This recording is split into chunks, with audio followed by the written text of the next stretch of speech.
No hay nada mejor que una buena charla, un buen café, libros, cultura y amigos. ¿Y qué mejor que hacerlo aquí? Y con un buen amigo y un gran autor, José María Prieto. Gracias y bienvenido. Gracias a vosotros. ¿Qué tal? José María Prieto es un poeta y pintor. Y luego hablaremos de otras cosas que también es. Que nace en Cádiz, en la provincia de Cádiz, en Tarifa, que luego viene a Málaga, que luego va a estudiar a Madrid y que luego vuelve a Málaga. Uh-huh. Cuéntanos ese periplo. Bueno, yo en realidad me considero más malagueño que otra cosa, porque mi familia materna es de Málaga, de Carratraca, y mi padre también nació aquí. Y mi padre era militar, yo nací en Tarifa, pero a los 40 días de nacer estaba en Málaga. Y luego ya fui a Madrid, bueno, me llevaron a Madrid, estudié en Madrid, volví a Málaga y aquí estamos. En Madrid haces Filosofía y Letras y Bellas Artes. Hice filosofía, bueno, estudié antes teología, luego estudié Filosofía y Letras y Bellas Artes. Luego empecé a trabajar en un instituto de Fuengirola, hasta que me jubilé en el instituto, hace ya algunos años. De cuyo número no quiero acordarme. De cuyo número, el número de años, vamos a dejarlo ahí tranquilito. Tiene José María, bueno, en algún momento de este encuentro que tenemos aquí entre libros, sí, se va a notar que nos conocemos desde hace tiempo. Nos conocemos desde hace tiempo, sí es cierto. Pues qué mejor que charlar con un amigo, claro, que además tiene muchas obras. Podemos ir recordando y luego vamos a terminar con la última. Sí, siempre lo último que se hace es lo que uno, con lo que uno está más de acuerdo, en cierto modo, ¿no? Lo anterior pues está ahí. Yo no soy lector de mí mismo nunca, claro, pero lo anterior está acumulado, está atrás. Lo que se acaba de publicar y lo que se va a publicar próximamente, eso es lo que más me importa a mí, o más me interesa, ¿no? Más me gusta, más estoy con ello, ¿no? Claro. Escribes poesía. ¿Es la poesía un instrumento para tener una juventud eterna? Yo creo que cualquier tipo de arte es joven siempre, cualquier tipo de arte. Yo hago dos cosas, que es escribir poesía y dibujar, porque pintar, he pintado algo, pero la pintura exige muchísimo tiempo, algo que yo no he podido ofrecer a eso, ¿no? Pero el dibujo es diferente. Entonces sí es cierto que, y sobre todo no perder la capacidad de aprender, de aprender cosas, de seguir trabajando. Eso es importante, eso hace joven, desde luego que sí. ¿Por qué poesía? Porque es una pasión, la poesía es una pasión que he tenido siempre desde muy joven, desde que tenía 14 o 15 años y que he cultivado siempre, que he hecho siempre, ¿no? Es una manera... estaba leyendo hoy un artículo en prensa de una chica de Málaga sobre definición de poesía, sobre lo que es la poesía y tal. La poesía no tiene definición, como no tiene definición en algunas cosas, porque no son definibles, como no es definible el amor, como no es definible muchas cosas, ¿no? Entonces la poesía es algo, para mí, una pasión, una manera de averiguarme, de averiguar la vida, de averiguar lo que pasa, etcétera. No sé, es difícil explicar eso, ¿no? Muy complicado. Decía el editor Francisco Ordóñez Olaya que a lo largo de la historia hemos tenido la suerte de poder disfrutar de composiciones que han marcado distintas épocas y corrientes. ¿Cuáles han sido las tuyas? Lo que a mí me ha marcado en poesía, bueno, yo empecé leyendo Machado, Juan Ramón Jiménez, la generación del 27, pero yo creo que los poetas que a mí me han marcado fundamentalmente son los poetas latinos, Virgilio, Horacio sobre todo, y luego poetas del 17, prácticamente Góngora, Quevedo, Lope, y muchísimas cosas más. Por ejemplo, he descubierto últimamente, bueno, hace ya algunos años, pues la poesía americana, William Carlos Williams, y cosas que me interesan mucho, ¿no? Cada poeta importante tiene algo que enseñarte, alguna manera de hacer que a ti te puede servir también para lo que tú haces, o para aprender lo que tienes que hacer. Hemos introducido el tema con una lectura tuya de poemas. Antes de esos poemas, podemos hablar de lo que tú quieras del premio Adonais. Bueno, yo tengo algunos premios. El primero fue una sesis del Adonai del año 72, que fue lo que a mí me introdujo un poco dentro del yo no conocía a ningún poeta entonces, a nadie que escribiera libros. A raíz de ahí sí conocí gente y tuve la suerte, quizás, bueno, también por mi edad y tal, de haber conocido pues y haber tratado pues a Jorge Guillén, a Vicente Aleixandre, a Gerardo Diego. Jorge Guillén, que hace un preliminar de tus obras también. Sí, no, hay un libro mío que reeditó Maya Esmerdúa Tolaguirre, la sobrina de Manuel Tolaguirre, y tiene un prólogo de Jorge Guillén, sí, de Jorge Guillén. Sí. ¿Y qué te dicen nombres como Lector de Fausto, ahora que has dicho eso? Lector de Fausto fue mi segundo libro. Mi primer libro se llamaba Círculo Ciego, que fue la sesis de la Adonai. Lector de Fausto es el segundo libro que escribí. Tuvo un premio también, premio menos conocido, se llama Puente Cultural, y ya se me olvida un poco la trayectoria y tal, pero el otro libro importante para mí fue el Geometrías, en plural, Geometrías, que fue premio Juan Ramón Jiménez, un premio latinoamericano, ¿no? O sea que tenía cierta importancia, creo que la tiene todavía, y ese fue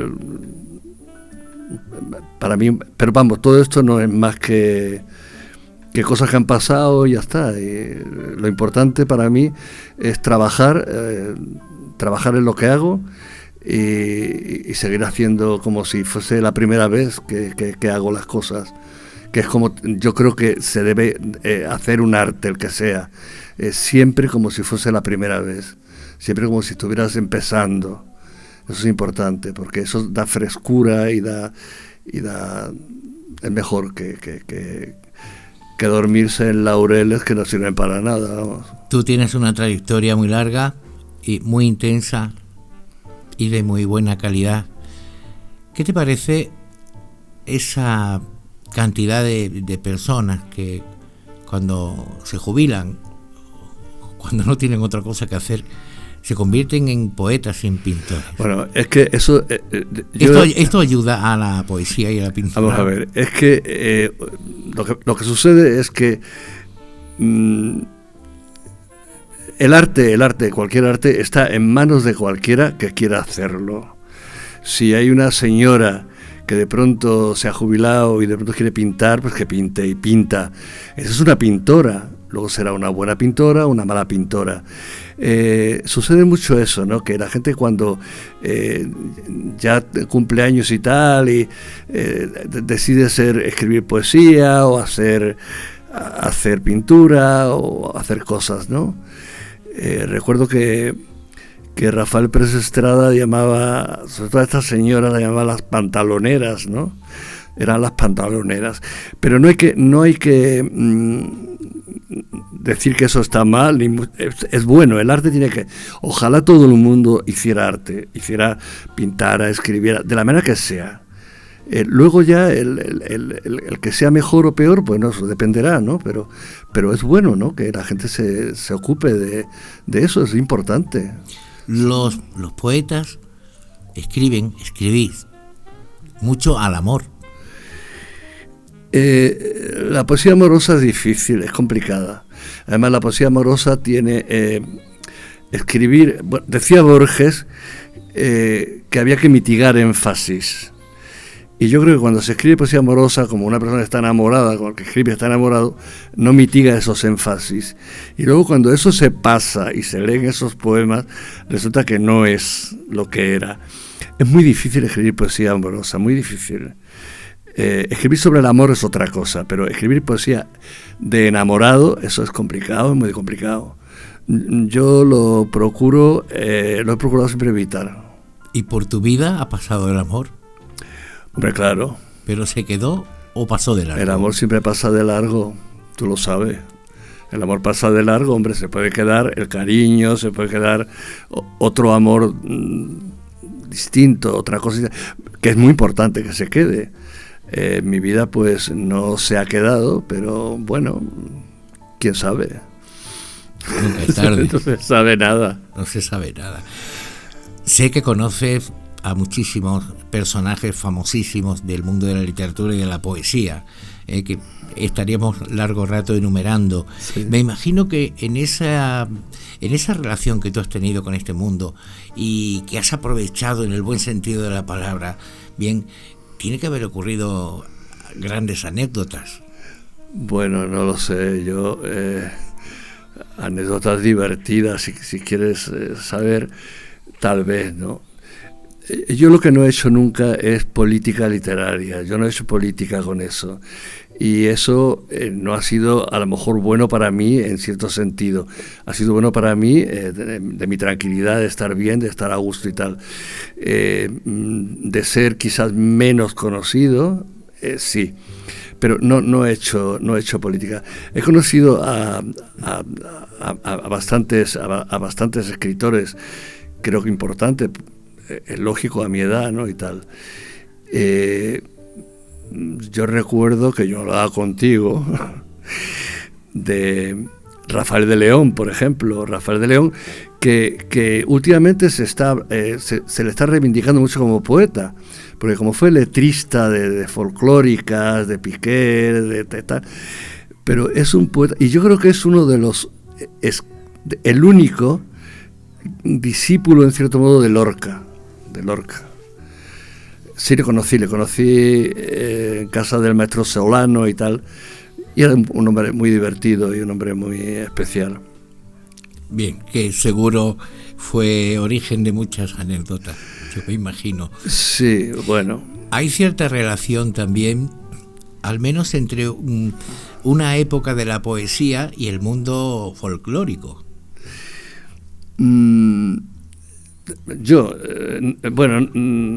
Sí, y posiblemente algunos compañeros tuyos que en su momento escribieron letras para artistas que luego las hicieron muy populares. Bueno, yo conozco letristas incluso de ahora, ¿no? Por ejemplo, hay un pintor de Huelva, Pablo Siset, que es el letrista de Alaska y de Luz Casal. Pablo, que es pintor, quiso empezar como poeta al principio y tal, y luego se dedicó un poco a esto. Trabaja mucho con Nacho Canut, hacen letras juntos y tal, y tiene cosas muy buenas. Hay canciones de esta gente que las letras son suyas y son buenas. Y luego en el mundo del folclore, por ejemplo, en el mundo de la copla, que es un mundo que a mí me interesa porque siempre me gustó y tal, Rafael de León, por ejemplo, tiene letras que son canciones que son muy buenas. O sea, hay letras ahí que son poemas. Y pasan, yo no entiendo, bueno, no soy especialista en nada en el mundo de la música como tú, pero tú sabes que es importantísimo una buena letra para una canción, ¿no? Y esas buenas letras son poemas, evidentemente, claro. Oye, en tu caso, que has sido profesor de dibujo, ¿qué eres? ¿Un profesor que escribe y pinta o un pintor y poeta que dio clases? Bueno, yo soy una persona que, como mi familia no ha tenido... yo conozco compañeros míos de Bellas Artes, de familias muy pudientes y muy ricas y tal, que no han tenido que ganarse la vida. Entonces, como mi familia, bueno, era una familia clase media, normal, pues yo he tenido que trabajar. Entonces, yo he trabajado sobre todo como profesor de dibujo técnico, pero al mismo tiempo el dibujo, o sea, la geometría para mí es una pasión también. A mí me encanta ese mundo, o sea que he trabajado en algo que me gusta. Y luego he escrito y he dibujado sobre todo, que creo que es lo que a mí más me ha importado hacer, pero lo que he hecho para ganarme la vida, para vivir, para estar, también me ha gustado mucho. El mundo de la geometría me fascina, el mundo de las matemáticas también, ¿no? En general. No me has dicho nada de la memoria mítica. La memoria mítica, que se tenía que haber llamado memoria mítica, sin el sin el artículo. Sí, es que cometí nunca tienes que decir. Yo le he corregido títulos a gente, por ejemplo, a un amigo mío, a Luis Antonio de Villena, me propuso un título para un libro suyo, y si hablamos, y sí, al final se corrigió. Pero muchas veces tú le dices el título del libro a alguien que te dice, ese libro se llama Memoria Mítica, sin el la, pero el la se lo puso un amigo. No, tienes que poner la memoria mítica, pero no era así. La idea era esas cosas que uno recuerda que realmente no han sucedido, es un mito, o sea, son cosas que uno piensa o confunde. Ahí la memoria es muy difusa, ¿no? Y hay ese fondo de memoria que uno no sabe si son verdad, si pasó así, si no pasó así y tal. Me hubiese quedado mejor. Es un libro que se publicó en Málaga, sí. Pero fíjate, Maciel con 3 las ganó Eurovisión. Hombre, es que un la es muy importante. Cuidadito con los la. Oye, no quiero que terminemos la charla sin que nos hables de tu último libro. Bueno, mira, terminamos con esto. Te digo, esto es un librito pequeño de 19 poemas que se llama Poemas de la Umbría. La Umbría es el término municipal donde estuvo la casa de mis abuelos, de mis padres y ahora de nosotros, de los hermanos, en Carratraca. Entonces, la Umbría para mí es Carratraca, realmente, es Carratraca. Y yo he escrito muchas veces, aquí en Carratraca muchas veces he escrito. Uno de los más bellos rincones de la provincia de Málaga. Evidentemente, sin ninguna duda. Yo he escrito aquí mucho. Entonces, todos esos poemas que están escritos aquí sobre el pueblo o no, conformarían un libro que se llamaría La Umbría. Estos 19 corresponderían a ese libro, que el título sería La Umbría, que no sé si lo reuniré alguna vez o no, pero son poemas de La Umbría, de ese sitio. Yo creo que para cerrar un poquito, digamos, leer uno, ¿no? Leemos un... Por supuesto. Leemos un poema. Vamos a leer el último poema, que no es un... Bueno, hay poemas que aluden directamente al pueblo, pero este quizás no, pero está escrito aquí. Por eso está en este libro. A ver si lo leemos. El poema se titula Instantes. Hay momentos extraños. Esa visión fugaz de una ciudad de noche a punto de llegar desde la altura, Nueva York, por ejemplo, o Nueva Orleans, simétricas las luces en largas avenidas y espacios donde nada parece que se asienta. También en la penumbra de un cuarto a medianoche, cuando sabes que ya jamás será posible el tacto de un cuerpo que se escapa poco a poco mientras intentas con dolor asirte a ese momento para hacerlo eterno.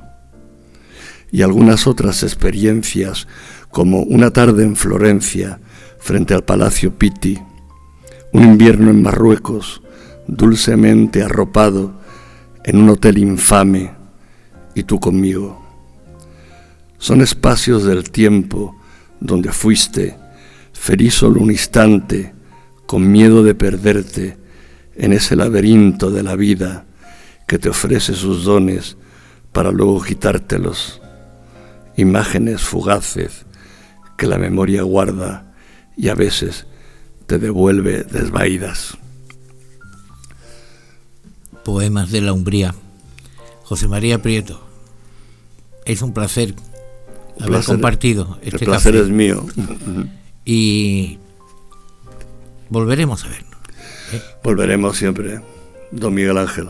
Pues muchas gracias, poeta. Muchas gracias, amigo. Muchas gracias a vosotros.